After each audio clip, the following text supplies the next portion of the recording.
आप देख रहे हैं रोशन पाकिस्तान न्यूज। रिस्पॉन्सिबिलिटी होती है पूरी कैबिनेट की, उसमें ये नहीं कि कोई मिनिस्टर नहीं है तो कोई काम नहीं रुकता। और दूसरी बात है कि मिनिस्टरों की अपनी इंगेजमेंट्स है और उस पर ये फ़र्क नहीं पड़ता, हम सारे जिम्मेदार हैं। और उसमें चीफ मिनिस्टर है और कमांडर साहब हैं, सब मिलकर हमारी कोशिश है, ख्वाहिश है कि नेशनल गेम्स कामयाब हो और इससे पाकिस्तान का इमेज बेहतर होगा। जितने हम गेम्स को प्रमोट करेंगे, टूरिज़्म को प्रमोट करेंगे और दोनों जो है उससे मुल्क का जो इमेज है वो बेहतर होता है। तो मेरे ख्याल से एक अच्छा शुरुआत है, इसको अप्रिशिएट किया जाना चाहिए। देखिए वैसे तो प्राइम मिनिस्टर इफ्तिताह करते हैं, लेकिन चूँकि आजकल एंगेजमेंट ज़्यादा है और इश्यूज भी ज़्यादा है, तो मेरे ख्याल से हो सकता है चीफ मिनिस्टर करे या प्राइम मिनिस्टर। उम्मीद तो इंशाल्लाह प्राइम मिनिस्टर साहब आएंगे। सिक्योरिटी के अलावा कोई गैर जरूरी सड़क, कोई गैर जरूरी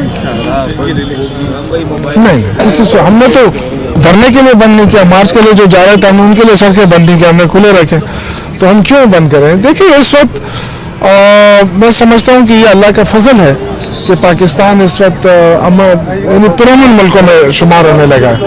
और इंशाल्लाह जो इस तरह के गेम्स होते हैं जहाँ तो वो ये इंशाल्लाह ताला ये चीज़ बताएगी दुनिया में कि पाकिस्तान सेफ है। यहाँ पर आजकल देखें बड़े इंटरनेशनल प्लेयर्स आए, लाहौर में आए, कराची में आए, हमारी ख्वाहिश है कि पेशावर में भी आए, इंशाल्लाह उनको लाएंगे। शौकत साहब और खुदा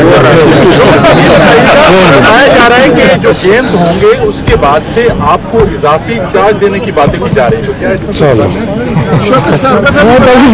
इजाफी काम कर रहा है, मुजाहरा किया जा रहा है, तो मौलाना साहब को भी स्पोर्ट्समैनशिप नहीं किया जा रही है। मौलाना साहब देखिए मेरे ख्याल से उनकी अपनी सियासत है, अब वो खुद अपने सियासत पे ज़रा नज़र दौड़ाएं कि मेरे पास मोबाइल में उनकी एक तकरीर है, उसमें वो कहते हैं कि 1 साल और 1.5 साल को हुकूमत को जांचने का मौका है। जो 2004 में जब हम धरना दे रहे थे तो उनकी स्पीच थी कौमी असम्बली में कि 1 साल और 1.5 साल में हुकूमत की कारकर्दगी नहीं जांची जा सकती, तो हुकूमत को टाइम मिलना चाहिए।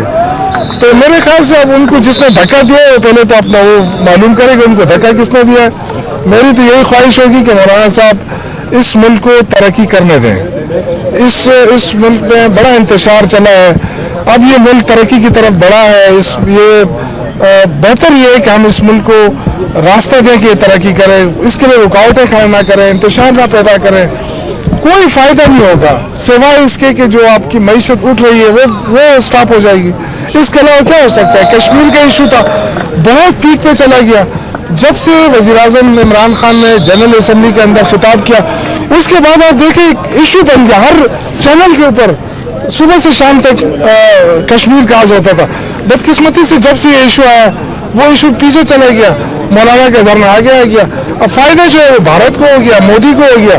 तो अभी भी वक्त है, मैं मौलाना साहब से ही दरख्वास्त करूँगा कि खुदा के लिए पाकिस्तान के ऊपर रहम किया जाए। आपके इस धरने से सिवाय पाकिस्तान को नुकसान होने के सिवा कुछ नहीं होगा। हम चाहते हैं कि लोगों को रिलीफ मिले। हम जो पहला साल आप कहते हैं महंगाई है, तो मौलाना साहब आप दो दफ़ा आप कश्मीर कमेटी के चेयरमैन रहे, पीपल्स पार्टी की हुकूमत में भी आप रहे, नून लीग की हुकूमत में भी आप रहे। पीपल्स पार्टी के दौर में जो ब्यूरो स्टेटिस्टिक का है जो इन्फ्लेशन रेट था वो 21.21% जो है वो महंगाई थी।